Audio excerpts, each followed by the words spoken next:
প্রিয় শিক্ষার্থীরা, শুভ বিকেল। আজকে আমি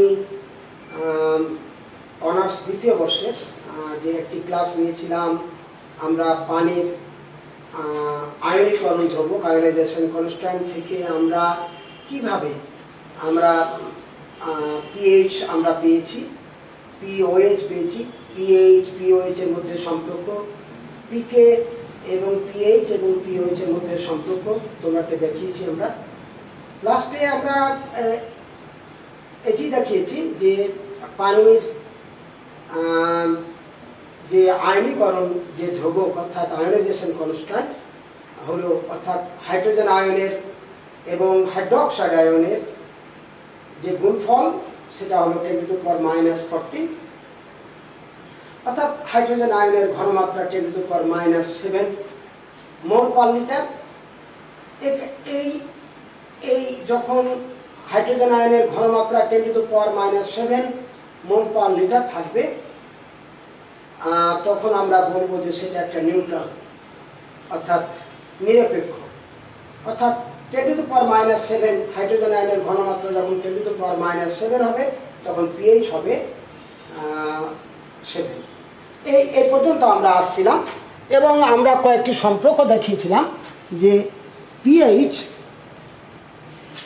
equal to minus log of hydrogen ion, অথবা আমরা minus log of hydronium ion. আমরা আগেই বলেছিলাম যে এই হাইড্রোজেন আয়নের কোনো অস্তিত্ব নেই, এটি হাইড্রেট অবস্থা থাকে। অর্থাৎ হাইড্রোজেন আয়নের হাইড্রেট অবস্থা হলো H3O, মানে এর সাথে এখনো পানি যদি যুক্ত হয় তখন এইটা আসবে। অর্থাৎ হাইড্রোজেন আয়নের ঘনমাত্রা এতই যে ক্ষুদ্র, অর্থাৎ আমরা যদি পানিতে, অর্থাৎ পানি একটা নিরপেক্ষ বস্তু, সেখানে যদি আমরা অ্যাসিড যোগ করি তাহলে হাইড্রোজেন আয়নের ঘনমাত্রা বাড়বে। আবার যদি হাইড্রোক্সাইড যোগ করি তাহলে হাইড্রোজেন আয়নের ঘনমাত্রা কমবে। কমতে 10⁻⁷ থেকে 10⁻⁸ হবে, 10⁻⁹ হবে, এই সমস্ত যে একটি ডাইমেনশনলেস একটি মানে আমরা অঙ্ক, আমরা যে সংখ্যা পাচ্ছি, এই আমাদের যে এত ক্ষুদ্র সংখ্যা, এই ক্ষুদ্র সংখ্যাগুলোকে একটি ছোট্ট শর্টকাট একটি ওয়ে, অর্থাৎ আমরা বলেছিলাম যে একটা কনসাইজ ওয়ে, সেই বিজ্ঞানী সরেনসন একটা স্কেল আবিষ্কার করলো, সেটা হাইড্রোজেন আয়নের ঘনমাত্রা নির্ণয়। অর্থাৎ যে কোনো জলীয় দ্রবণে যে হাইড্রোজেন আয়নের ঘনমাত্রা নির্ণয়ের যে একটি পদ্ধতি, একটা স্কেল, সেই স্কেলটা হলো pH scale. PH equal to minus log of hydrogen ion. বর্তমানে পিএইচ এর যে সংজ্ঞাটা ওই বিজ্ঞানী সরেনসন নিজেই এটাকে রিভাইভ করেছে। এটা আমরা হয়তো থার্ড ইয়ারে বা ফোর্থ ইয়ারে আমরা দেখব যে log of activity of hydrogen ion. Activity of hydrogen ion, এটাকে বলা হয় effective concentration of hydrogen ion. এটার সাথে হাইড্রোজেন আয়নের একটি স্লাইড একটি পার্থক্য আছে, সামান্য একটি পার্থক্য আছে। এটা নিয়ে আমরা এগুচ্ছে না, আমরা ওখানে আমরা থেমে যাচ্ছি। আমরা এটা একটা সম্পর্ক দেখেছিলাম। তারপরে আর একটা সম্পর্ক আমরা দেখেছিলাম যে পিএইচ যোগ পিওএইচ সমান 40। এটা নিয়ে আমরা আবার লিখেছিলাম যে পিকে ডাব্লিউ ইকুয়াল টু পিওএইচ আর পিওএইচ, এগুলো আমরা সম্পর্ক আমরা দেখেছিলাম। এটা আমরা একটু উদাহরণ দিয়েছিলাম যে ধরো হাইড্রোজেন আয়নের ঘনমাত্রা ইকুয়াল টু 10⁻⁻ এত n, তাহলে পিএইচ কত? মাইনাস লগ অফ 10⁻⁻⁴, অর্থাৎ 4। পিএইচ হলো 4। আবার হাইড্রোজেন আয়নের ঘনমাত্রা 10⁻⁻⁵, তাহলে পিএইচ হবে 5। তাহলে দেখো পিএইচ এর মান 1 একক বাড়ছে। হাইড্রোজেন আয়নের ঘনমাত্রা যখন 10⁻⁴, অর্থাৎ 0.0001 m, আর এটা হলো 0.0 0.001 m। তাহলে এটার চাইতে এটা কত? ভাই 10 গুণ ছোট, অথবা এটার চাইতে এটা 10 গুণ বড়। তাহলে যখন পিএইচ এর মান ধরো এটার চাইতে এটা 10 গুণ ছোট, তাহলে পিএইচ এর মান 1 একক বেড়ে যাচ্ছে। অর্থাৎ 1 একক বৃদ্ধির জন্য বা হ্রাসের জন্য কি হবে? তার 10 গুণ ঘনমাত্রা হ্রাস ও বৃদ্ধির জন্য পিএইচ এর 1 একক বৃদ্ধি ঘটে। 10 একক ঘনমাত্রা হ্রাস বা বৃদ্ধির কারণে পিএইচ এর 1 একক কি হয়? হ্রাস বৃদ্ধি ঘটে। তাহলে হাইড্রোজেন আয়নের ঘনমাত্রা যত কম, ধরো 0.01 m এটা HCl, আর 0.01 m HCl, এটার ঘনমাত্রা বেশি, তাহলে পিএইচ কম। কেন? এর পিএইচ হলো 2 আর এই পিএইচ হলো 3। তাহলে যত হাইড্রোজেন আয়নের ঘনমাত্রা যত কম হবে পিএইচ এর মান তত বাড়বে, আর তত হাইড্রোজেন আয়নের ঘনমাত্রা যত বেশি হবে পিএইচ এর মান তত কমবে। আমরা এই পর্যন্ত থেমেছিলাম। তারপরে আরেকটি আমরা বলেছিলাম যে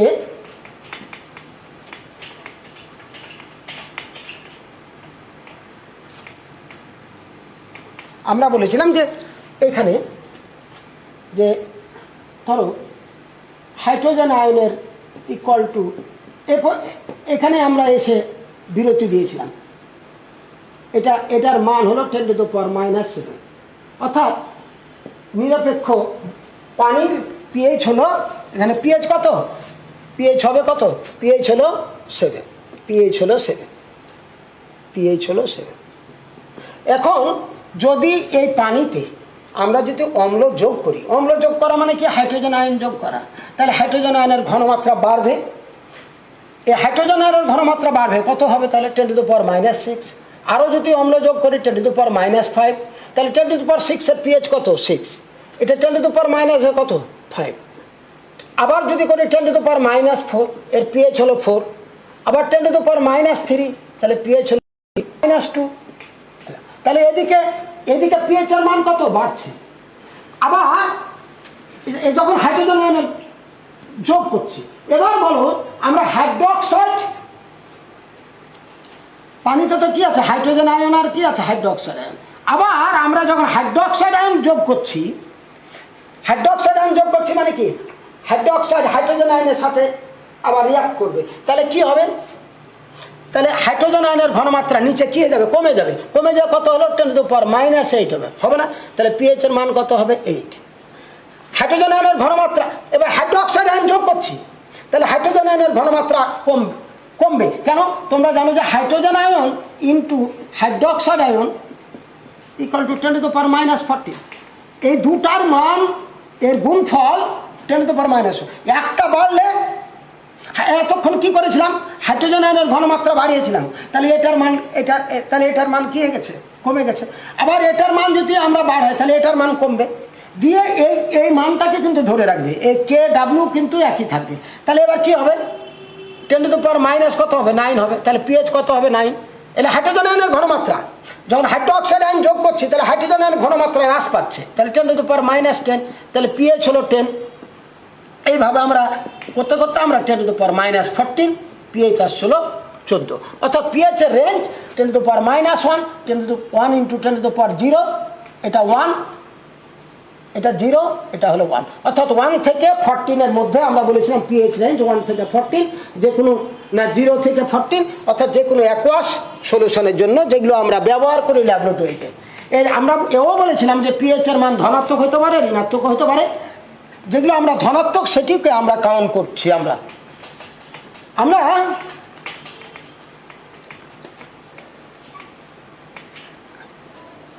ধরো তোমরা সালফিউরিক অ্যাসিড, স্ট্রং অ্যাসিড, তাহলে এটা সম্পূর্ণরূপে আয়নিত হয়, জলীয় দ্রবণে সম্পূর্ণরূপে আয়নিত হয়। অর্থাৎ হাইড্রোজেন আয়ন, সালফেট আয়ন।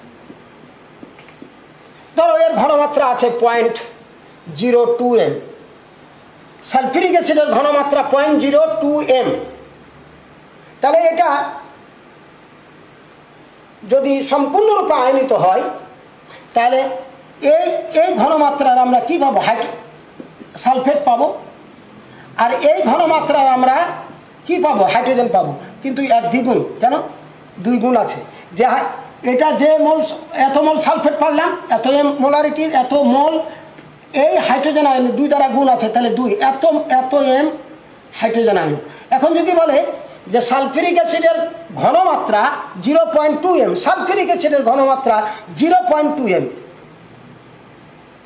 এর পিএইচ নির্ণয় করো। আমরা কিন্তু সালফিউরিক অ্যাসিডের পিএইচ নির্ণয় করছি না, আমরা পিএইচ নির্ণয় করছি কিন্তু সালফিউরিক অ্যাসিডের হাইড্রোজেন আয়নের ঘনমাত্রা। তাহলে এটা মনে রাখবা যে কোনো ক্ষার দ্রবণের বা অ্যাসিড দ্রবণের ওই ক্ষার, নির্দিষ্ট ক্ষার বা অ্যাসিডের কিন্তু পিএইচ নির্ণয় করছি না। আমরা ক্ষার দ্রবণের হাইড্রোক্সাইড আয়নের ঘনমাত্রা নির্ণয় করে আমরা পিএইচ নির্ণয় করব, আর এখানে সরাসরি হাইড্রোজেন আয়নের ঘনমাত্রা। তাহলে pH equal to minus log of hydrogen ion minus log of 10 to the power 10 কি বলে 0.02, অর্থাৎ এটা যা হবে, অর্থাৎ minus log 2 into 10 to the power -2। এটা লগ নিয়ে মাইনাস আসবে, মাইনাস মাইনাস প্লাস হবে, এটা আমরা পিএইচ পেয়ে গেলাম। এবার আমি যেটা বলছি সেটা হলো যে তোমার যদি এরকম প্রশ্ন হয় যে কস্টিক, এখানে ধরো এখানে আছে, এটাই থাক, এটা আমরা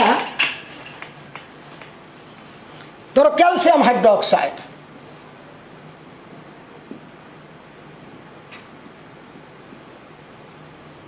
(0.01 এম), এত এম ক্যালসিয়াম হাইড্রোক্সাইডের, ক্যালসিয়াম হাইড্রোক্সাইডের দ্রবণের পিএইচ কত? পিএইচ হয়, তাহলে ক্যালসিয়াম হাইড্রোক্সাইড আয়নিত হয়, সম্পূর্ণ আয়নিত হয়। তাহলে এখানে কত? এটা ঘনমাত্রা 0.001, এখানেও ঘনমাত্রা 0.001, এখানে ঘনমাত্রা 0.001 ইন্টু তার কোএফিসিয়েন্ট 2, এত এম। তাহলে এখানে হাইড্রোক্সাইডের ঘনমাত্রা আমরা পেলাম 2 ইন্টু 10 টু দ্য পাওয়ার -3, এই যে 2 ইন্টু 10। অর্থাৎ POH equal to minus log of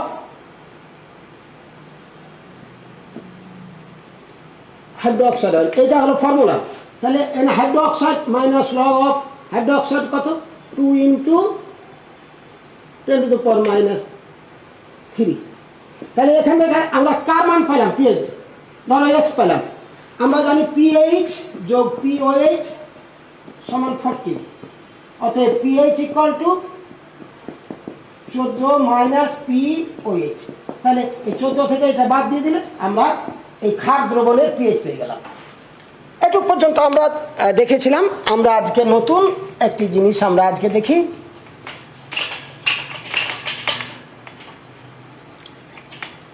আমরা গত দিনের যে আমাদের লেসন ছিল, সেই লেসনের আমরা একটু রিভাইজ দিলাম।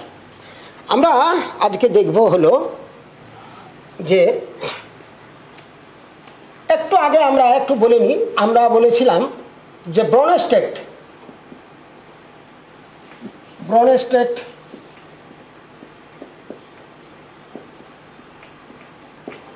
লাউরি কনসেপ্ট, ব্রনস্টেড লাউরি কনসেপ্ট অর্থাৎ অ্যাসিড এবং ক্ষার সম্পর্কে তার যে মতবাদ আমরা বলেছিলাম যে ধরো HA একটা অ্যাসিড, একটা দুর্বল অ্যাসিড, এটা ভেঙে দিয়ে দিল H+A-, একটা অ্যাসিড, এটা ভেঙে দিল H+A-। ব্রনস্টেড লাউরি মতবাদে ছিল acid is a proton donor. তাহলে অ্যাসিড ইজ প্রোটন ডোনার আর বেজ ইজ প্রোটন অ্যাকসেপ্টার। তাহলে কি হলো? এই যে এটা হলো অ্যাসিড, কেন? এই যে প্রোটন দিল, এটা প্রোটন। আর এই অ্যাসিড থেকে প্রোটন অপসারিত হওয়ার পর A- এর সৃষ্টি, এটাকে বলেছিলাম আমরা এই অ্যাসিডের কনজুগেট কনজুগেট আমরা বেজ। তাহলে কনজুগেট বেজ কাকে আমরা বলবো? যে একটা অ্যাসিড প্রোটন ত্যাগ করার পর যে ক্ষারকের সৃষ্টি, একটা অ্যাসিড প্রোটন দান করার পর যে ক্ষারকের সৃষ্টি হয়, সে ক্ষারককে বলবো আমরা ওই অ্যাসিডের কনজুগেট বেজ। কনজুগেট বেজ এই বাংলাটা আছে অনুবন্ধী, অনুবন্ধী ক্ষারক, যেটা কনজুগেট বেজ, এটাই তোমরা মনে রাখবে। আবার দেখো একটা উদাহরণ দিয়ে যদি দিয়ে দিই, CH3COOH, এটা হলো কি? Ethanoic acid. ওই কার্বন কয়টা? দুটা। তাহলে ইথানোয়িক অ্যাসিড বা অ্যাসিটিক অ্যাসিড, এটা জলীয় দ্রবণে ভেঙে কি দিবে? এটা কিন্তু দুর্বল অ্যাসিড।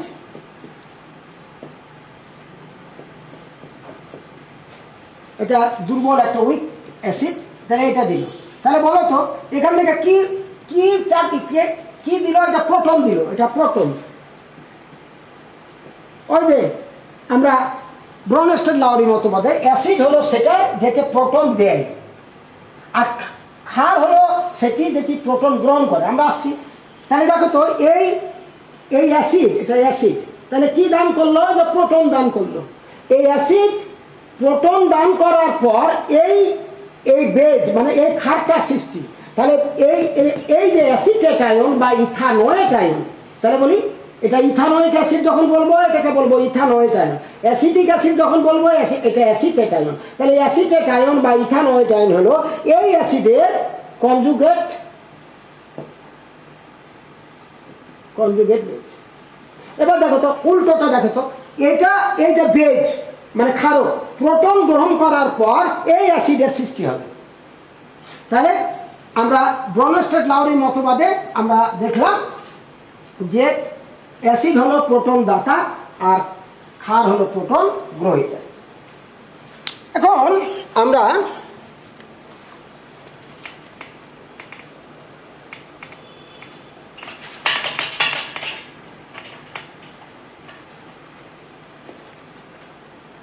ধরো এটা একটি পাত্র। এই পাত্রে ওয়াটার আছে, ওয়াটার। তাহলে ওয়াটারের পিএইচ কত? 7। ওয়াটারের পিএইচ কত? 7। নিরপেক্ষ পিওর ওয়াটারের পিএইচ হলো 7।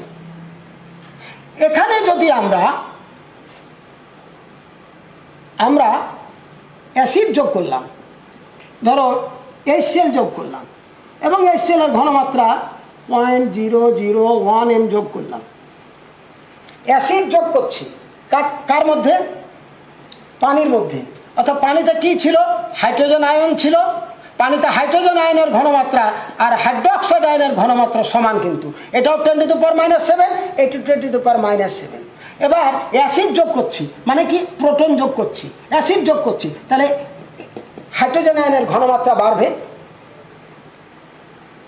হাইড্রোজেন আয়নের ঘনমাত্রা যদি বাড়ে পিএইচ এর মান তখন কমবে। কেন? একটু আগে দেখালাম এটা হলো হাইড্রোজেন আয়নের ঘনমাত্রা, এর পিএইচ হলো 4। আর যদি ঘনমাত্রা বেড়ে যায়,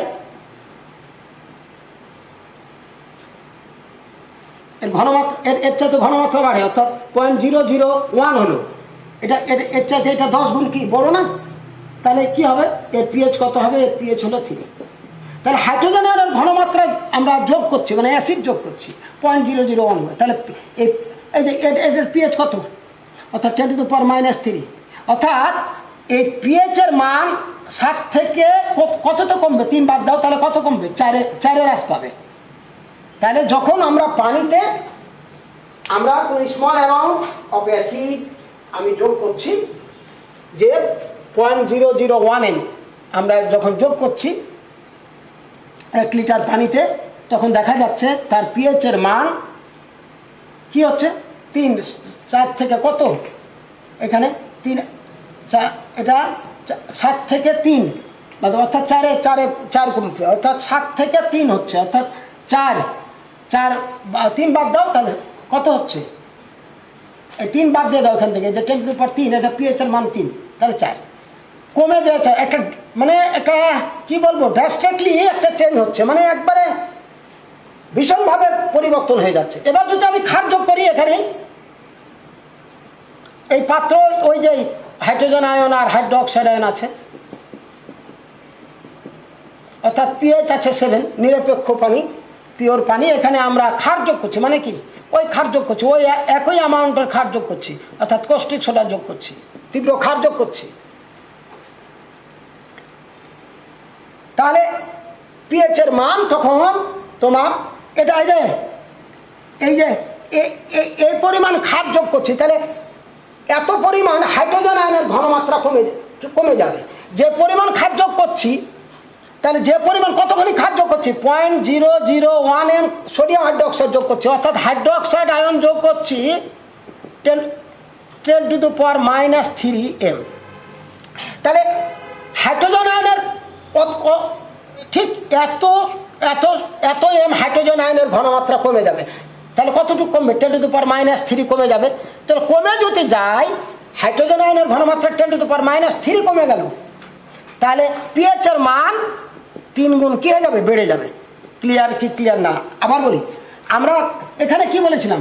অ্যাসিড যোগ করছি, মানে 0.001 m অ্যাসিড যোগ করছি, তাহলে এর ঘনমাত্রা কি হবে?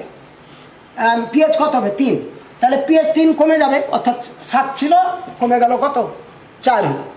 মানে একটা র্যাপিড চেঞ্জ, কম একবারে কয় একক কমছে, দেখো 3 একক কমে যাচ্ছে, এবার 7 থেকে 4 হচ্ছে। এবার আমি বলছি যে ক্ষার যোগ করছি, 0.001 m ক্ষার যোগ করছি, মানে হাইড্রোক্সাইড আয়ন যোগ করছি। হাইড্রোক্সাইড আয়ন যোগ করা মানে কি? এত এম হাইড্রোক্সাইড আয়ন যোগ করা মানে কি?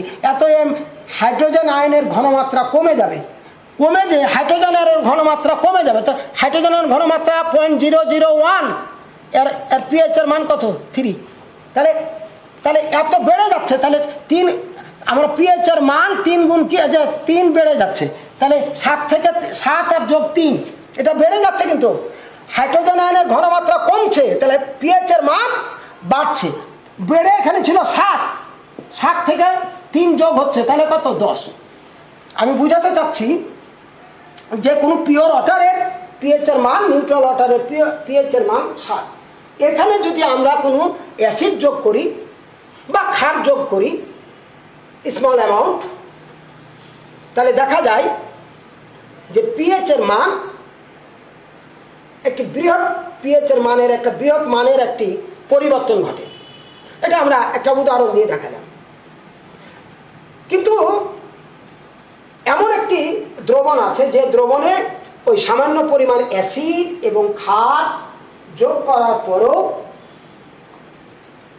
ওই হাইড্রোজেন আয়নের ঘনমাত্রার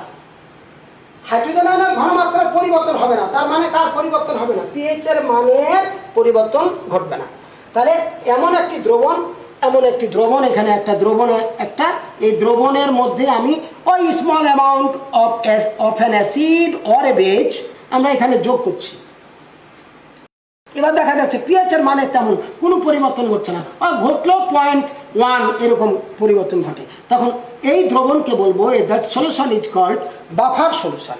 আজকে আমরা বাফার মানে টু কেপ্ট পিএইচ, মানে তার পিএইচ কে ধরে রাখা, মানে পিএইচ এর পরিবর্তন হতে দিবে না যদি তুমি লিমিটেড অ্যামাউন্ট, অর্থাৎ স্মল অ্যামাউন্ট অ্যাসিড এবং ক্ষার যদি যোগ করো, তাহলে পিএইচ এর তেমন কোনো পরিবর্তন ঘটবে না।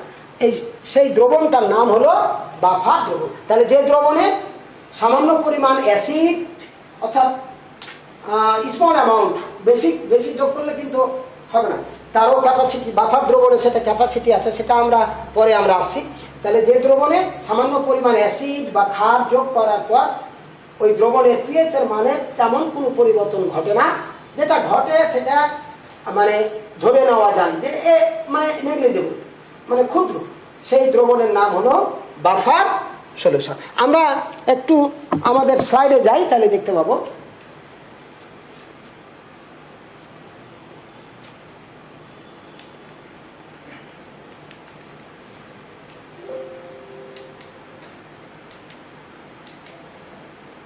এখানে আছে, নিশ্চয়ই তোমরা দেখতে পাচ্ছ, একটু ক্লোজ করে দাও তাদের কাছে। যে আমি প্রথমে দেখাতে পাচ্ছি যে when an acid or base is added in pure water, আমরা দেখতে পাচ্ছি যে পিওর ওয়াটারের হাইড্রোজেন আয়নের ঘনমাত্রার পরিবর্তন ঘটছে, যে পিওর ওয়াটার অর্থাৎ নিউট্রাল ওয়াটারের পিএইচ এর মান ছিল 7, সেখান থেকে কমে যে 4 হচ্ছে। আবার যদি আমরা ক্ষার যোগ করি, হাইড্রোক্সাইড আয়ন যদি যোগ করি, অর্থাৎ হাইড্রোক্সাইড আয়ন যোগ করা মানে যে পরিমাণ হাইড্রোক্সাইড আয়ন যোগ করবা তুমি হাইড্রোজেন আয়নের ঘনমাত্রা সেই পরিমাণ কমবে। তাহলে সেই পরিমাণ যদি কমে তাহলে পিএইচ এর মান বাড়বে, অর্থাৎ 7 থেকে বেড়ে 10, অর্থাৎ এখানেও কিন্তু আমরা একটা 3 এককের একটি বেশি আর এখানে 3 এককের কম। কিন্তু যখন আমরা একটি বাফার দ্রবণে যখন এটি যোগ করছি ওই স্মল অ্যামাউন্ট, ওই অ্যামাউন্ট এই সেল বা ওই অ্যামাউন্ট ক্ষার যোগ করছি একটা এমন একটা দ্রবণে, যে দ্রবণে যোগ করার পরে এখানে যে একটা ড্রাস্টিকলি চেঞ্জ হচ্ছিল, কত 3 একক কমছে। 3 একক মানে বিরাট। এখানে কত একক? এখানেও 3 একক। কিন্তু এখানে দেখবো যে এখানে কোনো 0.1 বা 0.09 এরকম কমে। তো সেই দ্রবণের নাম হলো বাফার দ্রবণ। এই বাফার দ্রবণ আমাদের দৈনন্দিন জীবনে কিন্তু আমাদের রক্তে, আমাদের মানব দেহে 3 রকম কিন্তু বাফার কাজ করছে। একটা bicarbonate buffer, carbonic acid bicarbonate buffer, যেটা আমাদের রক্তের প্লাজমা, অর্থাৎ যেটা আমরা প্রতিনিয়তই আমরা কার্বন ডাইঅক্সাইড গ্রহণ করছি। এই কার্বন ডাইঅক্সাইডের গ্রহণের পরিমাণ যদি কম বেশি হয়ে যায়, he will die or she will die. এই জন্য আমাদের লাংস, আমরা যে খাবার খাই, আমার খাবার খেয়ে সেটা জারণ অক্সিডেশন ঘটে। অক্সিডেশন কার দ্বারা ঘটে? অক্সিজেন সাহায্য ঘটে এবং সেখানে কার্বন ডাইঅক্সাইড তৈরি হয়। ওই কার্বন ডাইঅক্সাইড আবার পানির সাথে বিক্রিয়া করে কার্বনিক অ্যাসিড তৈরি করা হয়, কার্বনিক অ্যাসিড তৈরি হয়, সেখানে বাইকার্বনেট। এটা কিন্তু অটোমেটিক্যালি আমাদের দেহে আল্লাহ তাআলা কিন্তু সৃষ্টি করেছে। আরেকটা বাফার আছে, এটা হলো ফসফেট বাফার, আমরা পরে আসবো। আরেকটা বাফার আছে প্রোটিন বাফার, এটা আছে। এছাড়া আমরা রসায়নে, কেমিস্ট্রিতে, বায়োকেমিস্ট্রিতে অর্থাৎ রসায়ন, প্রাণ রসায়ন, তারপর মাইক্রোবায়োলজিতে, ফার্মাসিউটিক্যালে, আমরা ইন্ডাস্ট্রিতে আমরা এই যে কোনো একটা কেমিক্যাল রিয়াকশানের কে প্রসিড করার জন্য পিএইচকে ধরে রাখতে হয়, অর্থাৎ ওই বাফার দ্রবণের প্রয়োজন হয়। তাহলে বাফার দ্রবণের এই কিন্তু গুরুত্ব কিন্তু অপরিসীম। এমন কোনো জায়গা নাই যে বাফার দ্রবণ কাজ করছে না। আমরা এখন দেখি যে বাফার দ্রবণ, আমরা সংজ্ঞাটা বললাম, এটার আমরা কিভাবে কাজ করে সেটি আমরা একটু দেখি।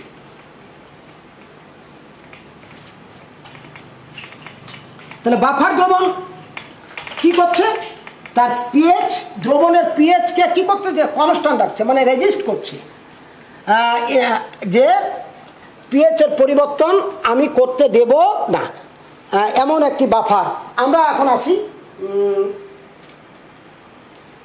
বাফার ক্যাপাসিটিটা পরে বলছি। টাইপস অফ বাফার সলিউশন আমরা এখানে দেখি যে বাফার দ্রবণের প্রকারভেদ। ব্রডলি মানে খুব ব্যাপক অর্থে যদি আমরা এটাকে ভাগ করি, 2 ভাগে ভাগ করা যায়। একটা হলো অম্লীয় buffer, acidic buffer. Acidic buffer মানে কি? একটা দ্রবণ অ্যাসিডিক মানে কি? তার পিএইচ এর মান <7। তাহলে যখন আমি অম্লীয় বাফার তৈরি করব তাহলে পিএইচ এর মান <7। এবার আরেকটা আছে হলো আমরা অ্যালকালাইন বাফার বা বেসিক বাফার। এটার পিএইচ এর মান <7। যেটি অ্যালকালাইন মানে ক্ষার দ্রবণের পিএইচ এর মান অ্যাবভ 7। আমরা একে একে দেখি ধীরেভাবে কিভাবে আমরা অ্যাসিডিক বাফার তৈরি করব এবং কিভাবে অ্যালকালাইন বাফার তৈরি করব।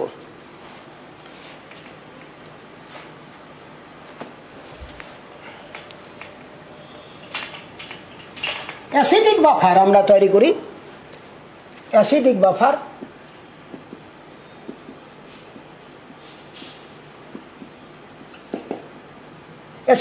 তৈরি করব উইক অ্যাসিড, কার্বনিক অ্যাসিড, নাম জানো, অজৈব অ্যাসিড, এটা carbonic acid, carbonic acid. Acetic acid নাম শুনেছ, এটা জৈব দুর্বল অ্যাসিড, এই সমস্ত অ্যাসিড উইক অ্যাসিড।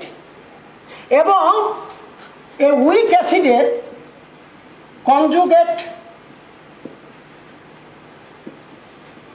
বেজ, তাহলে কি বলো বলো বলো, আমরা কি বললাম যে উইক অ্যাসিড যেমন কার্বনিক অ্যাসিড বা ইথানোইক অ্যাসিড এবং তার কনজুগেট বেজ। একটু আগে বললাম যে এটা ইথানোইক অ্যাসিড দুর্বল অ্যাসিড, এটা ভেঙে যে দিবে কনজুগেট বেজ কার, কোন বিজ্ঞানীর এই ধারণা থেকে আসছে? এটা নিশ্চয়ই ব্রনস্টেড লাউরির যে মতবাদ, যে এটা কি দিবে, ভেঙে যায় অ্যাসিটেট আয়ন বা ইথানয়েট আয়ন যোগ প্রোটন।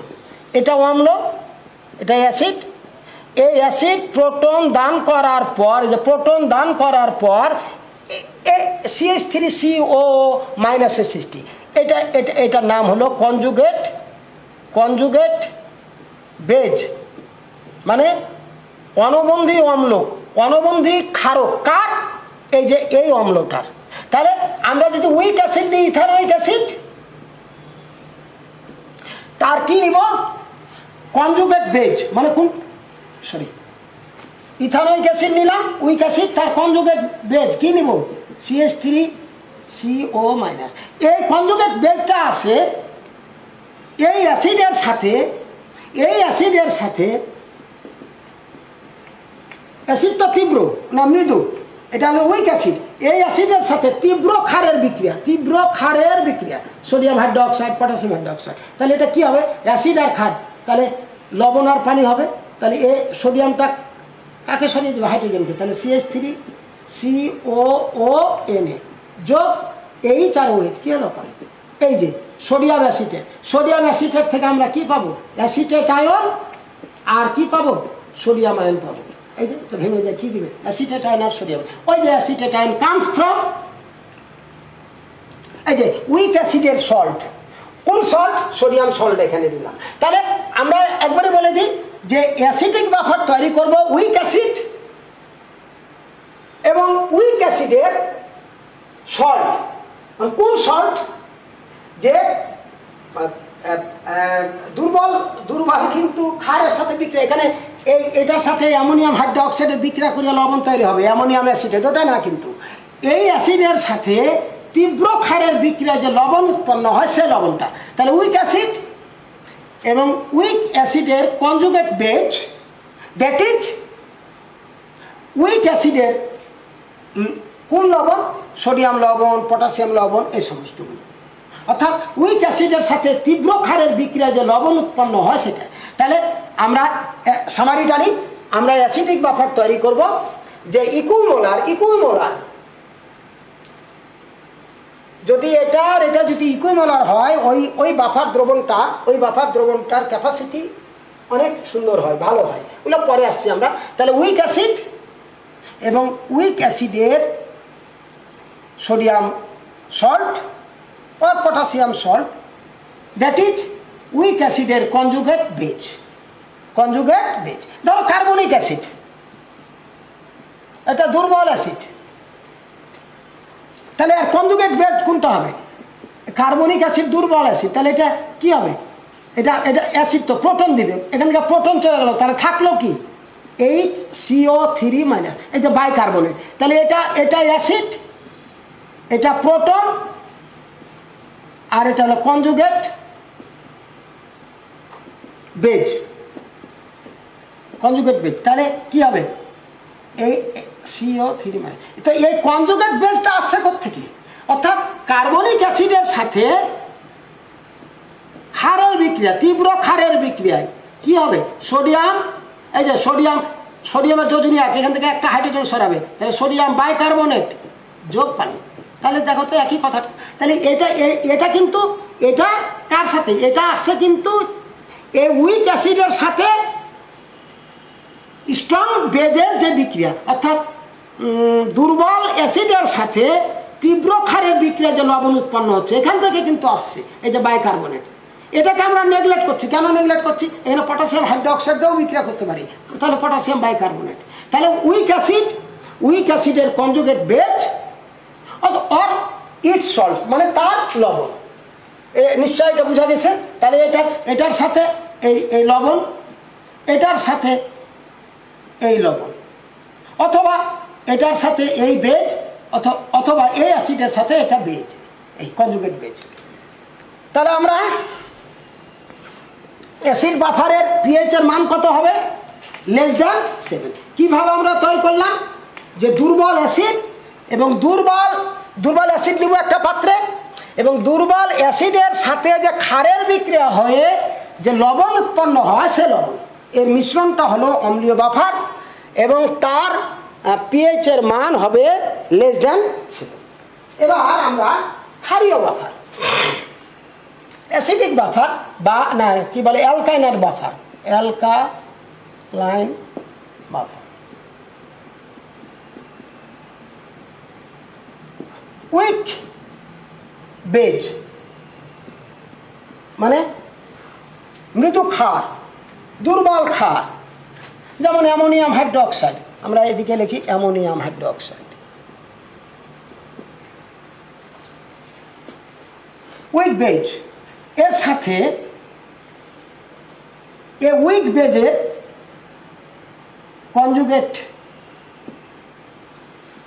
কনজুগেট অ্যাসিড অফ এটা উইক বেজ,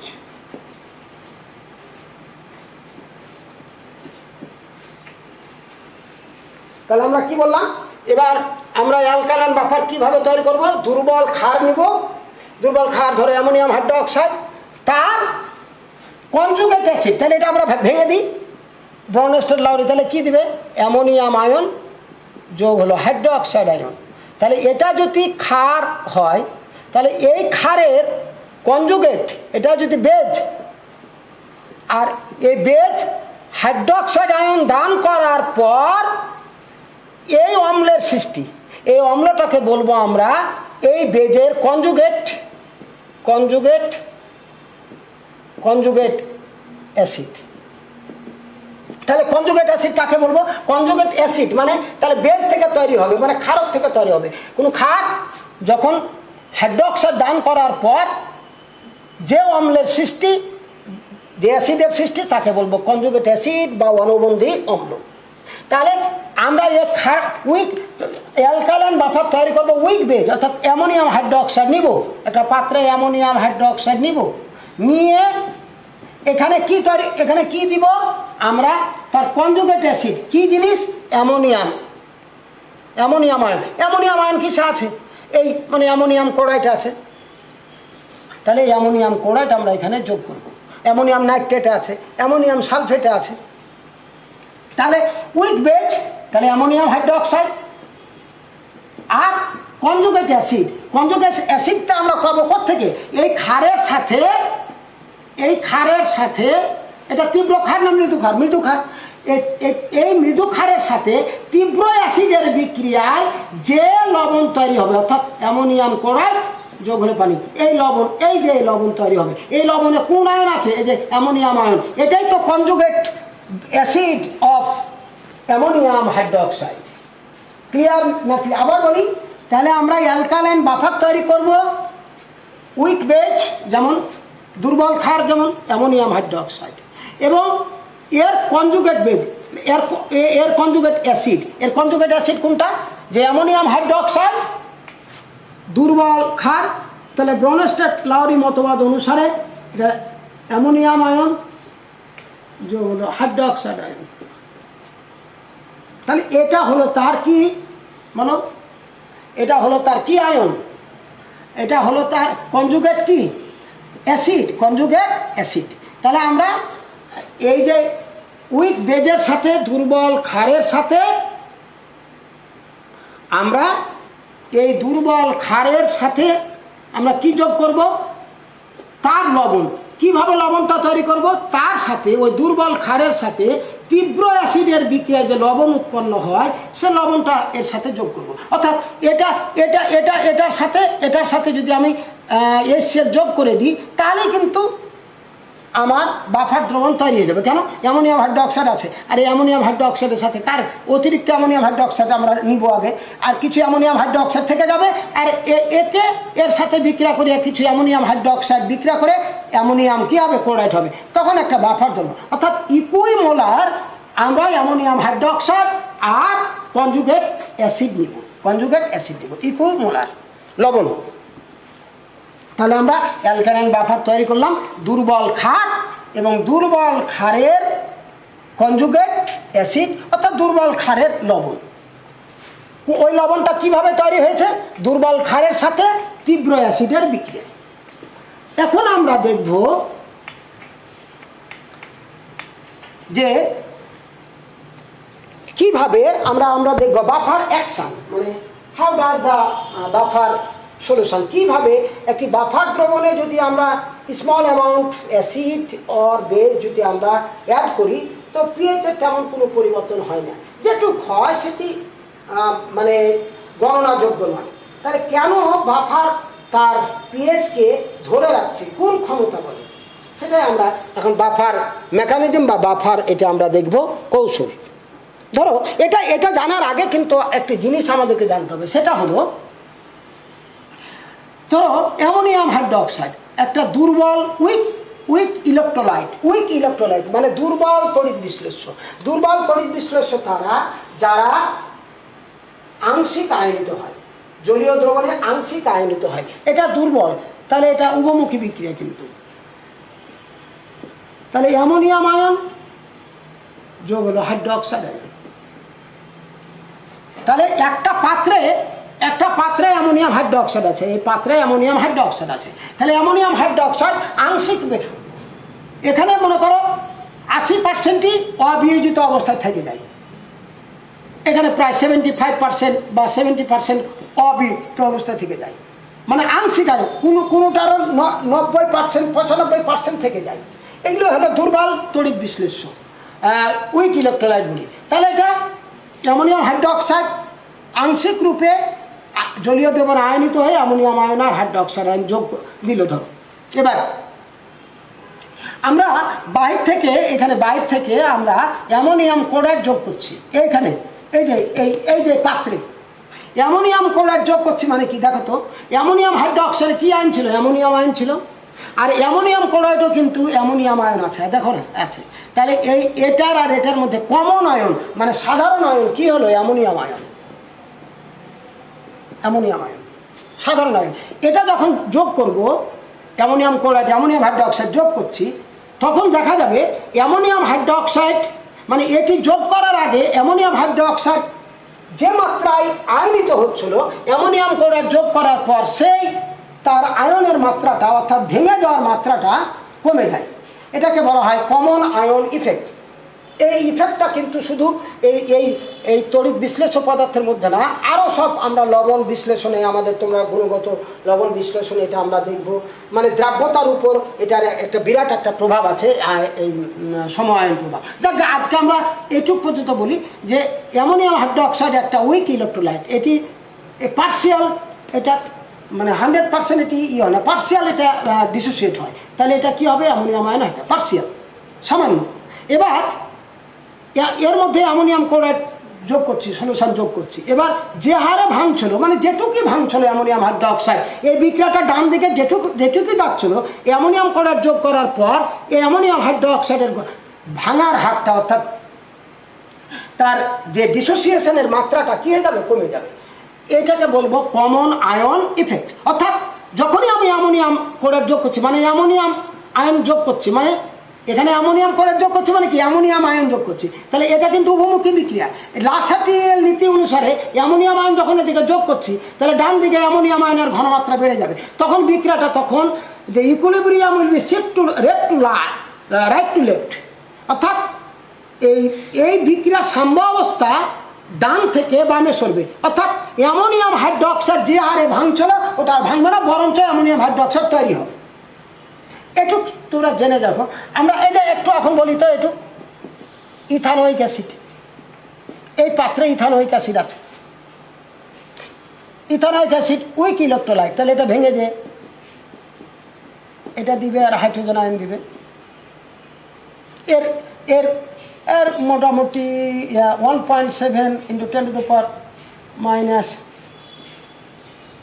10⁻⁵ এরকম এর কে এর মান মানে ভাঙার হার, ডিসোসিয়েশন কনস্ট্যান্টের মান, যে যেটুক ভাঙছে এখান থেকে যে আমরা হাইড্রোজেন আয়নের মান পাবো সেটা হলো 1.7 × 10⁻⁵।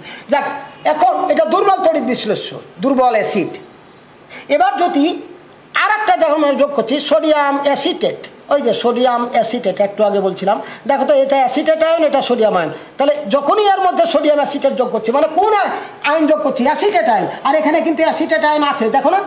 তাহলে এবার অ্যাসিটেট আয়ন যোগ করার ফলে বিক্রিয়ার ডান দিকে অ্যাসিটেট আয়নের ঘনমাত্রা কি হয়ে যাবে? বেড়ে যাবে। বেড়ে গেলে এই বিক্রিয়ার সাম্য অবস্থা, কেন এটা তো সাম্য অবস্থা, আবার নতুন সাম্য অবস্থা তৈরি হবে। তাহলে অ্যাসিটেট আয়ন আবার হাইড্রোজেন আয়নের সাথে বিক্রিয়া করে আবার অ্যাসিটিক অ্যাসিড তৈরি হবে। অর্থাৎ যে হারে আগে অ্যাসিটিক অ্যাসিড ডিসোসিয়েট হচ্ছিল সেটা আরও তার বিয়োজন মাত্রাটা আরও হ্রাস পাবে। এটাকে বলবো আমরা কমন আয়ন ইফেক্ট। এটা এই জন্য বললাম যে আমি যখন বাফার অ্যাকশন বলছি, বাফার মেকানিজম বলছি, একটু কাজে লাগবে। এবার আমরা দেখি বাফার অ্যাকশন। আমি আগে দেখে নিই, তারপরে তোমাদেরকে চিত্র দিয়ে তোমাদের কাছে চিত্র নিয়ে যাব। আমরা ধরো অ্যাসিডিক বাফার,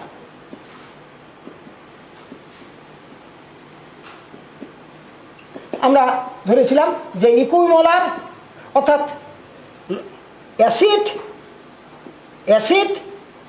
অ্যাসিডিক বাফার কি তৈরি করবো? উইক অ্যাসিড এবং উইক অ্যাসিডের কনজুগেট বেজ, দ্যাট ইজ এই অ্যাসিডের সল্ট। কনজুগেট বেজটা কোথেকে আসবে? এই অ্যাসিড যখন তীব্র ক্ষারের সাথে বিক্রিয়া করবে, তখন এই তীব্র ক্ষারের সাথে বিক্রিয়া যে লবণ উৎপন্ন হবে, ওই লবণ থেকে এই কনজুগেট বেজটা আসবে। এবার এটার 1 আর এটার যদি 1 হয়, তাহলে এই বাফার, ওই আমরা বলেছিলাম যে ওই বাফারটা একটা গুড একটি বাফার সলিউশন। তো যাক, ওটা আমরা পরে আসি। অ্যাসিডিক বাফার আমরা তৈরি, অ্যাসিডিক বাফারের আমরা কিভাবে অ্যাসিডিক বাফার অ্যাকশন বা mechanism action of acidic buffer. তো অ্যাসিডিক বাফার আমরা বলেছিলাম যে অ্যাসিডিক বাফারের পিএইচ এর মান হবে <7। তো আমরা এখন দেখি যে অ্যাসিডিক বাফারে অ্যাসিটিক অ্যাসিড, এটা অ্যাসিটেট আয়ন আর হাইড্রোজেন আয়ন, এটা পাত্রে আছে। এই যে অ্যাসিড এবং তার কনজুগেট বেজ, এখানে হাইড্রোজেন আয়ন আছে। এই হাইড্রোজেন আয়ন থাকার কারণে তার পিএইচ এর মান পাবো কি না? পিএইচ এর মান পাবো। বললাম আমরা যদি ওটা আমরা 1 মোলার এবং 1 মোলার যদি এটা আমরা নিই, এখানে পিএইচ এর মান আমরা পাবো সোডিয়াম, এই অ্যাসিটিক অ্যাসিড এবং সোডিয়াম অ্যাসিটেটের যে আমরা যে পাবো, মানে কি বলে যে পিএইচ এর আমরা যে মান পাবো, সেটা আমরা 4.75 বা এরকম নিয়ার অ্যাবাউট। এটা অ্যাসিডিক অ্যাসিড এবং সোডিয়াম অ্যাসিটেটের যদি আমরা ইকুইমোলার আমরা যদি নেই, তাহলে এখানে পিএইচ এর মান এমনটি পাবো। এখন মানে <7। এখন এইটা অ্যাসিটিক অ্যাসিড এবং সোডিয়াম অ্যাসিটেট মিলে আমরা একটি বাফার দ্রবণ তৈরি করেছি। সে বাফার দ্রবণের পিএইচ এর মান আছে 4.7। প্রশ্ন যে একটু আগে আমরা দেখালাম যে ওয়াটারে 1 লিটার ওয়াটারে আমরা যদি তীব্র অ্যাসিডের 10⁻³ বা তীব্র ক্ষারের 10⁻³ মোল যদি আমরা যোগ করি, দেখা যাবে যে ওয়াটারের একটা ড্রাস্টিক্যালি একটা পিএইচ এর মানের পরিবর্তন ঘটছে। হয় একটি দ্রবণে ওই পরিমাণ অ্যাসিড বা ওই পরিমাণ ক্ষার যোগ করার পর তেমন পিএইচ এর মানের তেমন কোনো পরিবর্তন ঘটছে না, তখন আমরা সেই দ্রবণকে বললাম আমরা বাফার দ্রবণ। সেটি আমরা সংজ্ঞা নিয়ে আসলাম। এখন আমরা প্রমাণ করব যে কিভাবে আমরা বাইরে থেকে যদি অ্যাসিড যোগ করি বা ক্ষার যোগ করি, তাহলে এর হাইড্রোজেন আয়নের ঘনমাত্রার পরিবর্তন ঘটছে না। হাইড্রোজেন আয়নের ঘনমাত্রার পরিবর্তন ঘটছে না মানে পিএইচ এর মানের কোনো পরিবর্তন ঘটবে না। কেন? PH - log of hydrogen ion. তাহলে হাইড্রোজেন আয়নের ঘনমাত্রার যদি পরিবর্তন না ঘটে, তাহলে পিএইচ এর মানে কোনো পরিবর্তন ঘটবে না। সেই এখন আমরা যোগ করছি, অম্ল যোগ করছি মানে আমরা প্রোটন যোগ করছি, যে কোনো অম্ল যোগ করছি। অম্ল প্রথম অম্ল যোগ করছি, হাইড্রোক্লোরিক অ্যাসিড যোগ করছি, ধরো সালফিউরিক অ্যাসিড যোগ করছি, তাহলে কি যোগ করছি, মানে প্রোটন যোগ করছি। যখন প্রোটন আমরা যোগ করছি তাহলে দেখো প্রোটন কোনদিকে, দেখো এদিকে আছে, এই যে সাম্য বিক্রিয়া। আচ্ছা তার আগে এটা বলো তো, CH3COONA, এটা তীব্র তড়িৎ বিশ্লেষ্য। এই যে CH3COONA, এটা কিন্তু তীব্র তড়িৎ, এটা একমুখী বিক্রিয়া, এটা কিন্তু উভমুখী বিক্রিয়া, এটা আংশিক আয়নিত হয়, অর্থাৎ এটা হলো অআয়নিত অংশ, এটা আয়নিত অংশ, এই দুটোর মধ্যে সাম্য অবস্থা থাকে। কিন্তু এটা কিন্তু সাম্য অবস্থা থাকে না, এটা তীব্র তড়িৎ, কারণ সোডিয়াম আছে, সোডিয়ামের যে কোনো লবণ তীব্র তড়িৎ বিশ্লেষ্য। তাহলে এটা সোডিয়াম ইথানয়েট, এটা লবণ, অ্যাসিটেট আয়ন, আর হলো সোডিয়াম। এবার দেখো তো, এই যে আমরা অ্যাসিড, দুর্বল অ্যাসিড এবং দুর্বল অ্যাসিডের লবণ নিয়ে আমরা যে অ্যাসিডিক বাফার তৈরি করছি, সেই অ্যাসিডিক বাফারে যে অ্যাসিটেট আয়ন থাকছে, কি কি আয়ন আছে, অ্যাসিটেট আয়ন, হাইড্রোজেন আয়ন আর sodium ion. Sodium ion comes from sodium acetate, hydrogen ion comes from ethanoic acid. এখানে ইথানয়েট আয়ন কিন্তু দুটা থেকে আসছে, এটা থেকে আর এটা থেকে। এটা কি মৃদু তড়িৎ বিশ্লেষ্য। মৃদু তড়িৎ বিশ্লেষের মধ্যে আগে এটা যোগ করিনি, ধরো ইথানোয়িক অ্যাসিড থেকে অ্যাসিটেট, ইথানোয়িক অ্যাসিড থেকে ইথানোয়িক অ্যাসিড ভেঙেছে, ধরো একটা 0.0001% ভাঙছে, ও একাই আছে এখন, তাহলে ইথানোয়িক অ্যাসিড এত % ভাঙছে, দিয়ে এসে মনে করো এটা 0.0111 m ইথানোয়েট আয়ন দিল। এখন আমি যদি এর মধ্যে সোডিয়াম অ্যাসিটেট যোগ করি, ওই যে সোডিয়াম ইথানোয়েট যোগ করি, একটু আগে দেখালাম, তাহলে দেখো তো এই আয়নটার, এই যে ইথানোয়েট আয়নের কি হচ্ছে, এর মধ্যে কিন্তু ইথানোয়েট আয়ন আছে, দেখো না, এই যে ইথানোয়েট আয়ন আছে। তাহলে কি কোন আয়নের মানে কমন হচ্ছে, এই যে ইথানোয়েট আয়নের কমন হচ্ছে। তাহলে কমন যদি হয়, তাহলে ইথানোয়েট আয়ন এখানে আছে, তাহলে ইথানোয়েট আয়নের পরিমাণটা বাড়লে তখন সাম্য বিক্রিয়া, এই সাম্যটাকে ঠিক রাখার জন্য সাম্য অবস্থা তখন ডান থেকে বামে সরবে, অর্থাৎ ডান থেকে বামে সরবে, মানে কি আরো ইথানোয়িক অ্যাসিড তৈরি হবে, ভাঙছিল যেটি তার চেয়ে আরো কম ভাঙবে, মানে আরো ইথানোয়িক অ্যাসিড তৈরি হবে। অর্থাৎ যেটি আমি বলতে চাচ্ছিলাম, যে এখন যদি আমি ইথানোয়িক অ্যাসিড আছে, তার মধ্যে যদি আমি সোডিয়াম ইথানোয়েট দিই, তাহলে ইথানোয়িক অ্যাসিডের বিয়োজন মাত্রা কি পায়, হ্রাস পায়।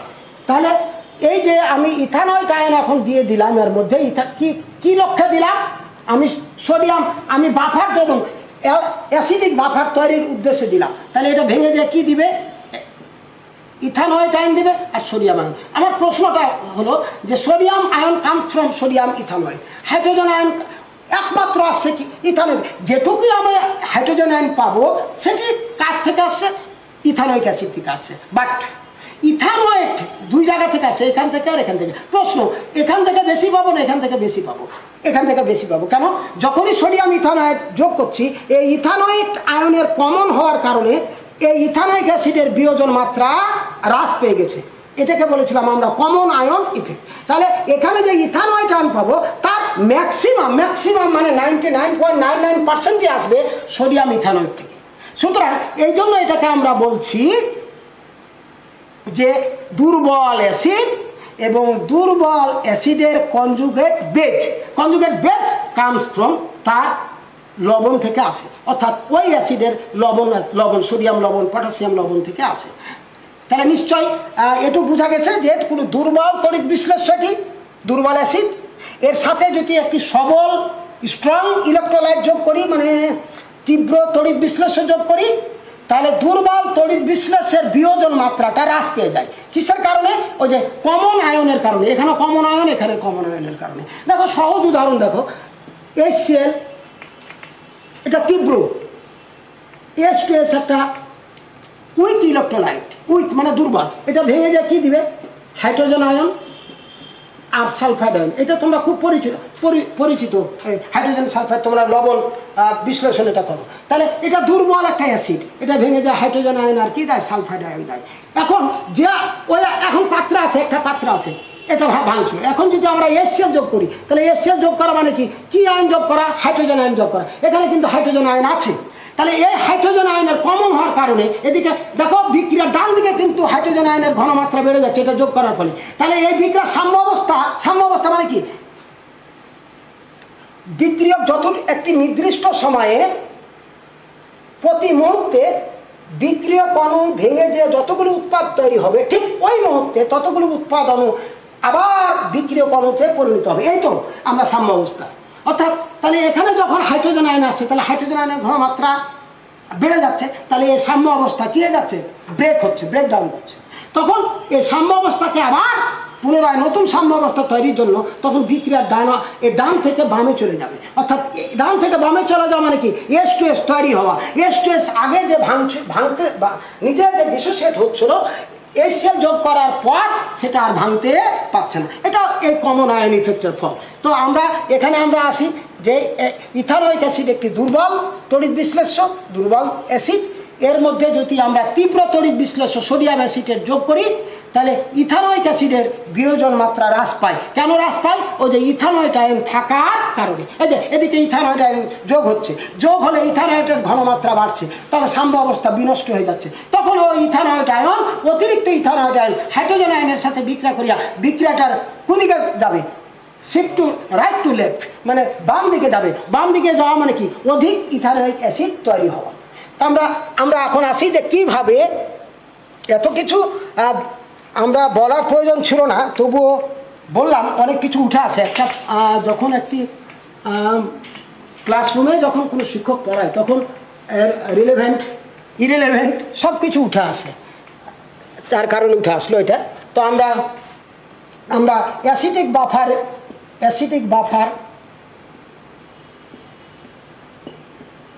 বাফার কিভাবে তার অ্যাকশনটা দেখায়, মানে তার PHK, how does the acidic buffer, মানে protect pH, অ্যাসিডিক বাফার কিভাবে তার পিএইচকে কনস্ট্যান্ট রাখে, ধ্রুবক ধরে রাখে, সেটাই আমরা দেখি। আমরা কি নিলাম, অ্যাসিডিক অ্যাসিড। তাহলে অ্যাসিডিক অ্যাসিড ভেঙে যে কি দিবে, আংশিক আয়নিত হয়ে কি দিবে, অ্যাসিটেট আয়ন, আর দিবে প্রোটন। এই তো, এর সাথে কি যোগ করব, সোডিয়াম অ্যাসিটেট। কিসের উদ্দেশ্যে, আমরা বাফার দ্রবণ তৈরির উদ্দেশ্যে। ওই যে অ্যাসিডিক বাফার, এটা দুর্বল অ্যাসিডের লবণ, ওই দুর্বল অ্যাসিডের কনজুগেট বেজ। এই যে এইটুকু হলো কনজুগেট বেজ। তাহলে এটা কি দিবে, অ্যাসিটেট আয়ন আর হলো সোডিয়াম আয়ন। তাহলে দ্রবণে কি কি আয়ন থাকছে, অ্যাসিটেট আয়ন, খুব কেয়ারফুলি, দ্রবণে থাকছে অ্যাসিটেট আয়ন, হাইড্রোজেন আয়ন আর সোডিয়াম আয়ন। আর কি থাকছে তোমরা নিজে চিন্তা করো, আর কি থাকছে। এই যে এটা একটা, এই তো এই দ্রবণে কি কি থাকছে, এটা কিন্তু দুর্বল তড়িৎ বিশ্লেষ্য, আংশিক রূপে আয়নিত হয়েছে। তাহলে অ্যাসিটেট আয়ন, হাইড্রোজেন আয়ন, আর সোডিয়াম অ্যাসিটেট হলো তীব্র তড়িৎ বিশ্লেষ্য, ভেঙে দিয়ে দিয়েছে অ্যাসিটেট আয়ন, সোডিয়াম আয়ন। তাহলে এই যে আমরা এই মিশ্রণে ইথানোয়িক অ্যাসিড এবং সোডিয়াম ইথানোয়েটের মিশ্রণে অ্যাসিটেট আয়ন থাকছে, হাইড্রোজেন আয়ন থাকছে, সোডিয়াম আয়ন থাকছে। অ্যাসিটেট আয়নের অধিকাংশ কোত্থেকে আসছে, কাম ফ্রম সোডিয়াম অ্যাসিটেট। আর থাকছে কিন্তু এটা তো 100% ভাঙেনি, বরঞ্চ 100%-এর 70%-এর 80%ই অবিয়োজিত অবস্থায়। তাহলে এই যে অবিয়োজিত অ্যাসিটিক অ্যাসিড আছে এই দ্রবণে, আছে এই কয়টা জিনিস, ক্লিয়ার? তাহলে অ্যাসিটেট আয়ন, সোডিয়াম আয়ন, এটা ভ্যালুলেস, কেন আমরা পটাশিয়াম নিতে পারি। তাহলে acetate ion, hydrogen ion, acetate ion এখান থেকে আসছে, কোত্থেকে বেশি আসছে, এখান থেকে। কেন, এটা যোগ করার পর অ্যাসিডকে ভাঙাটাকে রোধ করে দিয়েছে, তোমাকে আর ভাঙতে দেবো না। সুতরাং যে অ্যাসিটেট আয়ন পাচ্ছি তার 99.9% আসছে হলো সোডিয়াম অ্যাসিটেট থেকে। তাহলে অ্যাসিটেট আয়ন, আর এখানে থাকছে অবিয়োজিত অ্যাসিটিক অ্যাসিড। এখন প্রশ্ন যে এই যে বাফার দ্রবণ আমরা তৈরি করলাম, ইকুইমোলার মানে সমমোলার ইথানোয়িক অ্যাসিড নিয়ে আর সোডিয়াম ইথানোয়েট নিয়ে আমরা একটি বাফার দ্রবণ, অ্যাসিডিক বাফার দ্রবণ তৈরি করলাম, যার পিএইচ হলো 4.75 এরকম। এখন আমি বলছি যে কেন আমরা এখানে অম্ল যোগ করলে বা ক্ষার যোগ করলে কেন এই পিএইচটা ধরে রাখছে, এই প্রশ্নটা এখন বলে আমরা শেষ করি, উত্তরটা বলেই আমরা শেষ করি।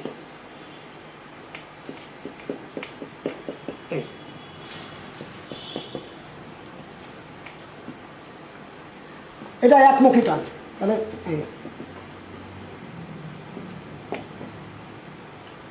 প্রশ্ন, এখন আমি কি করছি? প্রোটন যোগ করছি। প্রোটন মানে অ্যাসিড যোগ করছি। তাহলে এখানে পিএইচ ছিল 4.75, পিকে ভ্যালু, পিকে ভ্যালু, এটা পিএইচ না তো, এটা পিকে ভ্যালু, পিকে ভ্যালু, পিএইচ এটা না, পিকে ভ্যালু এটা হলো পিএইচ, পিকে কে কে কে মানে অ্যাসিডের বিয়োজন ধ্রুবক।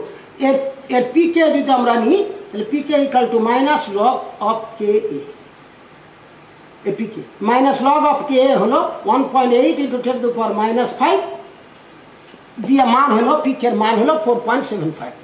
আসলে আমরা আগামী দিনগুলোতে আমরা কে না নিয়ে পিকে ভাবে নিব, আমরা এগুলো নিয়ে চিন্তা করবো। তাকে এখন আমরা প্রোটন যোগ করছি এখানে, বলো এই প্রোটন আমরা যখন যোগ করছি এই বিক্রিয়া দিকে, কোন বিক্রিয়াটার সাম্য অবস্থা আছে, এটা না এটা উপরেরটা। তাহলে এটা লিখাও যা না লিখাও যা, এটা আমার লিখার দরকার নাই, এটা সম্পূর্ণরূপে আয়নিত হয়ে গেছে, এটা নিয়ে কোনো ফাংশন নাই, এটা সম্পূর্ণরূপে আয়নিত হয়নি। এই বিক্রিয়াটা সাম্য অবস্থায় আছে। সাম্য অবস্থায় আছে মানে লাসেটের নীতি অনুসারে এই বিক্রিয়ার কি থাকবে? সাম্যাঙ্ক থাকবে কে এ ইকুয়াল টু, এটা হলো উৎপাদের ঘনমাত্রা ইনটু হাইড্রোজেন আয়নের ঘনমাত্রা ডিভাইডেড বাই অবিয়োজিত, মানে কি যেটুক ভাঙেনি তার ভাগ। তাহলে আমরা সাম্যাঙ্ক কেমন করে সাম্যাঙ্ক পাই? যে কোনো উভমুখী বিক্রিয়া, সাম্যাঙ্ক উভমুখী বিক্রিয়ার ক্ষেত্রে প্রযোজ্য। কিভাবে পাবো? যে বিক্রিয়ক যে দ্রব্যগুলো আছে মানে প্রোডাক্টগুলোর ঘনমাত্রার গুণফল, এখানে যদি 3 থাকে তাহলে এই coefficient will be raised to power, এখানে 3 হয়ে যাবে। কিন্তু এখানে যদি 2 থাকে এখানে 2 তার পাওয়ার হয়ে যাবে। যাকে এখানে নাই, কোএফিসিয়েন্ট 1 আছে, 1 লেখা যায় না। তাহলে প্রোডাক্টগুলোর তাদের মোলার, এটা কি মোলার কনসেন্ট্রেশন, মোলার ঘনমাত্রার গুণফল প্রোডাক্ট উৎপাদগুলো ডিভাইডেড বাই রিঅ্যাক্ট্যান্ট। এই রিঅ্যাক্ট্যান্ট কিন্তু অবিয়োজিত অ্যাসিডিক অ্যাসিড, কিছু তো ভাঙছে, অবিয়োজিত অ্যাসিডিক অ্যাসিড। এখন প্রশ্ন যে আমি কি যোগ করছি? প্রোটন যোগ করছি। প্রোটন যোগ করছি মানে কোন দিকে? এই যে এখানে। তাহলে প্রোটনের ঘনমাত্রা আগে যা ছিল তার চেয়ে বেড়ে যাচ্ছে। তাহলে ওই যেটুক বাড়লো সেটুক আবার অ্যাসিটেট আয়নের সাথে বিক্রিয়া করিয়া এই বিক্রিয়ার সাম্য অবস্থাকে ডান থেকে বামে নিয়ে যাবে। মানে কি তৈরি হবে? অ্যাসিডিক অ্যাসিড বা ইথানোইক অ্যাসিড তৈরি হবে। এইভাবে এই যে আমরা প্রোটন যোগ করছি, মানে বাইরে থেকে যে প্রোটন যোগ করছি, অ্যাসিড যোগ করছি, একটু আগে বলেছিলাম যে ওয়াটারের মধ্যে যখন আমি অ্যাসিড যোগ করছি, ওয়াটারের পিএইচ 7 মান থেকে 4 হয়ে যাচ্ছে, মানে একটা র্যাপিডলি চেঞ্জ হয়ে যাচ্ছে। কিন্তু এখানে দেখো, এখানে তেমন চেঞ্জ হচ্ছে না। তেমন হচ্ছে না যে অ্যাসিড আমি যোগ করছি বাইরে থেকে, প্রোটন যোগ করছি, ওর সাথে অ্যাসিটেট আয়নের বিক্রিয়া করে এই বিক্রিয়ার সাম্য অবস্থা ডান থেকে বামে নিয়ে চলে যাচ্ছে। এখন এর দিকে তাকাই আমরা। এই বিক্রিয়ার একটি নির্দিষ্ট আছে, মান আছে 1.7 × 10⁻⁵। এই বিক্রিয়া সাম্যাঙ্কের মান এটা। কিন্তু এই সাম্যাঙ্কের মান পরিবর্তন হবে শুধু তাপমাত্রার দ্বারা, আর কারো দ্বারা হবে না। তাপমাত্রা চেঞ্জ করলে সাম্যাঙ্কের মানের পরিবর্তন ঘটবে, আর তাপমাত্রার পরিবর্তন না করলে ঘটবে না। আর যতই তুমি ঘনমাত্রা দাও, চাপ দাও, কোনো কিছুর দ্বারা এই সাম্যাঙ্কের মানের কোনো পরিবর্তন ঘটবে না। লেটাস এখন আমি প্রোটন যোগ করছি, মানে কি H+ যোগ করছি। তাহলে দেখো তো উপরে কি আছে? উপরে কি আছে? H+। তাহলে H+ এর ঘনমাত্রা বাড়ছে। এটা কিন্তু ভাজক আর এটা কিন্তু ভাজ্য। তাহলে উপরে হাইড্রোজেন আয়নের ঘনমাত্রা বাড়ছে। ঘনমাত্রা যদি বাড়ে তাহলে একটা বোকাও বলবে যে কে এর মান বাড়বে। কেন? উপরে আছে মনে করো এই দুটার গুণফল আছে 5, এটা আছে 5 আর 2, এটা ধরো 5 আর এটা 2, আর এটা হলো 3। এখন আমি প্রোটন যোগ করছি, আরো মনে করো 4 হচ্ছে, তাহলে তো কে এর মান বাড়বে? কিন্তু কে এর মান বাড়বে না। কেন বাড়বে না? কেন? তাপমাত্রা কিন্তু ঠিকই আছে, ওটাই থাকবে 1.7 × 10⁻⁴। তাহলে কি হবে? যে প্রোটন আমি যোগ করছি, তাহলে আচ্ছা এই প্রোটন আমি যখনই এখানে যোগ করছি তাহলে তো কে এর মান বাড়বে? বলছে না, কে এর মান বাড়বে না। তাহলে কিসের মান বাড়তে হবে? এই ভাজকের মান বাড়তে হবে। তাহলে ভাজকের মান বাড়তে মানে অ্যাসিডিক অ্যাসিডের মান বাড়তে হবে। তাহলে অ্যাসিডিক অ্যাসিডের মান বাড়তে হলে এই বিক্রিয়াটা সাম্য অবস্থা কোন দিকে যাবে? অ্যাসিডিক অ্যাসিড ফর্ম হবে অর্থাৎ গঠন হবে যেদিকে সেদিকে চলে যাবে, অর্থাৎ বিক্রিয়ার সাম্য অবস্থা মানে ডান থেকে বামে সরবে। নিশ্চয় আমার শিক্ষার্থীরা তোমরা নিশ্চয় বুঝেছ। আবার এটা রিপিট করি যে আমি যদি কোনো অম্লীয় বাফার দ্রবণে আমি যদি বাইরে থেকে প্রোটন যোগ করি মানে অম্ল যোগ করি, অম্ল যোগ করা মানে প্রোটন যোগ করা, হাইড্রোজেন আয়ন যোগ করা, ওই হাইড্রোজেন আয়নের ঘনমাত্রা বাড়বে। হাইড্রোজেন আয়নের ঘনমাত্রা বাড়লে কে এর মান বাড়বে, কিন্তু কে এর মান বাড়বে না। তাপমাত্রা যদি একই আছে তাহলে কে এর মান বাড়বে না, তাহলে নিশ্চয় এই যে ভাজকের মান বাড়বে। তো ভাজকের মান বাড়বে মানে বিক্রিয়ার সাম্য অবস্থা কোথায় যাবে? ডান থেকে বামে। আমি যত ভেঙে বললাম তোমার ভেঙে তোমার বইও বলা না, আর তোমাকে লিখতেও হবে না তোমার পরীক্ষার খাতায়। তোমার পরীক্ষার খাতায় এটুকু বলতে হবে যে প্রোটন যোগ করলে বিক্রিয়ার সাম্য অবস্থা ডান থেকে বামে সরে। প্রোটন যোগ করা মানে এদিকে যোগ করা, তাহলে অতিরিক্ত প্রোটন হয়ে গেল। অতিরিক্ত প্রোটন অ্যাসিটেট আয়নের সাথে বিক্রিয়া করে কি তৈরি করবে? আবার অ্যাসিটিক অ্যাসিড তৈরি করবে। এইভাবে বাইরে থেকে যে আমরা অ্যাসিড যোগ করছি অ্যাসিডকে নিউট্রালাইজ করে। তাহলে এখানে অ্যাসিড নিউট্রালাইজ করছে, অ্যাসিড নিউট্রালাইজ করছে মানে কে? অ্যাসিডকে নিউট্রালাইজ করছে কে? তাহলে বেসিসিটি কে? বেসিসিটি মানে কি? বেসিসিটি বাড়াচ্ছে, বেসিসিটি বাড়াচ্ছে মানে ক্ষারকত্ব বাড়াচ্ছে। ক্ষারকত্ব বাড়ার জন্য দায়টাকে এটা acetate ion, due to acetate ion. যে প্রোটনটা যোগ করছি এই ডাটা যদি না থাকতো তাহলে প্রোটন যোগ করলে হাইড্রোজেন আয়নের ঘনমাত্রা বেড়ে যেত।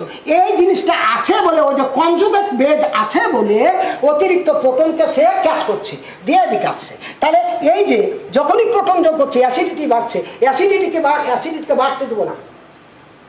এখন তাহলে নিশ্চয় কোনো ওখানে বেজ আছে, এই বেজটা হলো এটা, এর সাথে বিক্রিয়া করে এটা তৈরি হয়। এবার নেক্সট আমরা এই দ্রবণে যদি আমরা OH যোগ করি, OH মাইনাস যোগ করি মানে কি? বাইরে থেকে যদি আমি ক্ষার যোগ করি তাহলে ঘটনাটা কি হবে? আমার সবই ঠিক আছে, কিন্তু এখন আমি বাইরে থেকে OH আয়ন যোগ করছি। OH আয়ন যোগ করা মানে ক্ষার যোগ করা। এই OH আয়ন কি করে? আচ্ছা দেখো তো, এখানে চিন্তা করো, OH আয়ন এখানে কিন্তু OH আয়ন নাই, কিন্তু OH আয়ন কেমন করে pH এর পরিবর্তন ঘটাবে? তো OH আয়ন যখন আমি যোগ করব এই বিক্রিয়ার সাম্য মিশ্রণে, এই যে এখানে এখানে তো কি সাম্য মিশ্রণ কিনা? এটা সাম্য মিশ্রণ, এবং সাম্য মিশ্রণের ফল হলো এই যে সাম্যাঙ্ক। এখন যদি আমি OH আয়ন যোগ করি, OH আয়নের সবসময় কাজ কি? প্রোটনকে ক্যাচ করা, মানে কি তৈরি করা? পানি তৈরি করা। তাহলে প্রোটন, এই যে প্রোটন, যখনই আমি সাম্য মিশ্রণে OH আয়ন যোগ করবো, ওই OH আয়ন হাইড্রোজেন আয়নের সাথে বিক্রিয়া করে কি তৈরি করবে? পানি। তাহলে হাইড্রোজেন আয়নের ঘনমাত্রা কি পেয়ে যাবে? এখানে হ্রাস পেয়ে যাবে। তাহলে কে এর মান কমে যাবে? বলছো না, কে এর মান কমবে না। কে এর মান কমবে না, তার কারণ তাহলে এটার মান কি হবে? এটার মান কমতে হবে। তখন যে পরিমাণ অম্ল কমেছিল, মানে প্রোটন কমে গেছিল, ওই অ্যাসিডিক অ্যাসিড ভেঙে ওই প্রোটনের শূন্য স্থানটা পূরণ করে দেবে। আবার বলি, রিপিট করি, আমরা বাইরে থেকে কি আয়ন যোগ করছি? ক্ষার যোগ করছি। ক্ষার যোগ করা মানে কি? OH আয়ন যোগ করা। OH আয়ন কি করবে? সাম্য মিশ্রণে যখন আসবে এই প্রোটনের সাথে, এই যে প্রোটনের সাথে বিক্রিয়া করে পানি তৈরি করবে। তাহলে প্রোটনের আধিক্য কমে গেল, আগে যত ছিল আর এখন থাকবে না। তাহলে হাইড্রোজেন আয়নের ঘনমাত্রা কমে গেল। হাইড্রোজেন আয়নের ঘনমাত্রা যদি কমে যায়, এই বাফার দ্রবণের pH আছে কিন্তু 9.34 মতো। এই বাফার কি বলে কত ছিল? 4.75 পিকের ভ্যালু। তাহলে হাইড্রোজেন আয়নের ঘনমাত্রা কমে যায়, তাহলে pH এর মান বাড়তে থাকবে। pH এর মান বাড়তে থাকলে পিকের মানও বাড়তে থাকবে। তাহলে এই জন্য এই OH আয়ন তখন হাইড্রোজেন আয়নকে যখন ধরে পানি তৈরি করে দেয়, এই হাইড্রোজেন আয়নের ঘনমাত্রা কমে যায়। কমে গেলে কে এর মান কিন্তু তখন কমে যাবে, কিন্তু কে এর মান কমবে না, ওটাই থাকবে। আগে যেটা ছিল ওটাই থাকবে। এখন তাহলে কি হবে? তাহলে এটার মান কি হতে হবে? কমতে হবে। এটার মান এটার মান কম হয় মানে কি? এই বিক্রিয়াটা কোন দিকে যাওয়া? বাম থেকে ডানে যাওয়া। অর্থাৎ যেটুক হাইড্রোজেন আয়ন কমেছিল সেই হাইড্রোজেন আয়নকে পূরণ করার জন্য সেই পরিমাণ অ্যাসিডিক অ্যাসিড আবার ভেঙে যাবে। অর্থাৎ এটাকে যদি আমরা এভাবে লিখি যে অ্যাসিডিক আমরা OH আয়ন যোগ করছি, তাহলে অ্যাসিডের সাথে OH আয়নের বিক্রিয়া করে দেখো তো এই যে কি তৈরি করলো? পানি। এই যে পানি, তো পানিটা একটা কি দুর্বল তড়িৎ বিশ্লেষ্য, সুতরাং এটা আর ভাঙে না। ফলে এখান থেকে হাইড্রোজেন আয়ন বা হাইড্রোক্সাইড আয়ন আমরা পাচ্ছি না, তাহলে পানি যোগ হলো কি এই যে অ্যাসিটেট আয়ন, এই যে অ্যাসিটেট আয়ন, এই যে অ্যাসিটেট আয়ন তৈরি হলো। আর কি তৈরি হলো? পানি তৈরি হলো।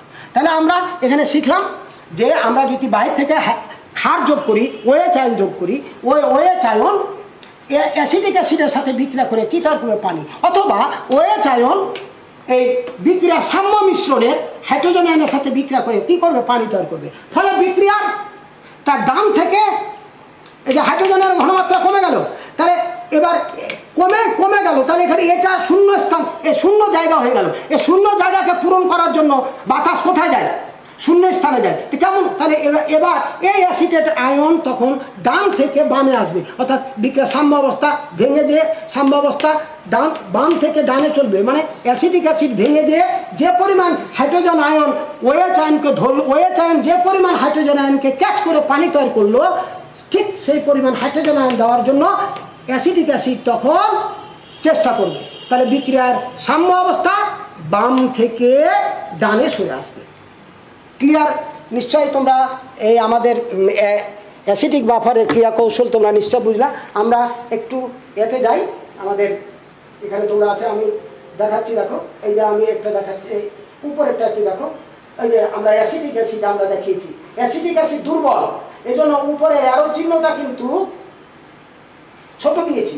মানে এটা কিন্তু ভাঙে কম। আর দিয়েছি বাইরে থেকে কি? সোডিয়াম অ্যাসিডেট। সোডিয়াম অ্যাসিডেট কিন্তু তীব্র তড়িৎ বিশ্লেষণ, ভেঙে গেছে, সম্পূর্ণরূপে ভেঙে গেছে। দিয়ে সোডিয়াম আয়ন আর অ্যাসিটেট আয়ন, দেখো তো দুটার মধ্যে কোন ion common? Acetate ion common. Acetate ion কমার কারণে অ্যাসিটিক অ্যাসিডের বিয়োজন মাত্রা হ্রাস পাবে, এজন্য গড়বে বেশি। এজন্য এই যে দেখো এই আরো চিহ্নটা দিয়েছি আমি বলবো। এবার নেক্সট এখানে দেখো আমরা যদি যোগ করি, প্রোটন যোগ করি, প্রথমে যদি প্রোটন যোগ করি, তাহলে প্রোটন কি করবে? ওই যে প্রোটন, দেখো প্রোটন অ্যাসিটেট আয়নের সাথে বিক্রিয়া করে, ঠিক আছে? এই যে প্রোটন যদি আমি যোগ করি, তাহলে প্রোটন যোগ করলে কে এর মান বেড়ে যাবে, কে এর মান বাড়বে না, ওটাই থাকবে। তাহলে এটার মান বাড়বে। তাহলে বিক্রিয়ার সাম্য অবস্থা প্রোটন, অতিরিক্ত প্রোটন অ্যাসিটেট আয়নের দ্রবণের অ্যাসিটেট যে আয়ন আছে, সাম্য মিশ্রণে যে অ্যাসিটেট আয়ন আছে, ওই অ্যাসিটেট আয়নের সাথে বিক্রিয়া করিয়া অ্যাসিটিক অ্যাসিড তৈরি হয়ে যাবে। আর অ্যাসিটিক অ্যাসিড তো দুর্বল, তার মধ্যে আবার কমন আয়ন আছে অ্যাসিটেট আয়ন, যেটি সোডিয়াম অ্যাসিটেট থেকে আসছে। এই জন্যই কিন্তু সোডিয়াম অ্যাসিটেট যোগ করে কিন্তু এই বাফার দ্রবণ তৈরি করা হয়। এই কমন আয়ন ইফেক্ট রাখতে হবে, নাহলে কিন্তু তোমার ওই যে পিএইচ এর মান, যে আমি বাফার দ্রবণ তৈরি করব, সেই বাফার দ্রবণের পিএইচ এর মান কিন্তু একটা কনস্ট্যান্ট রাখতে হবে।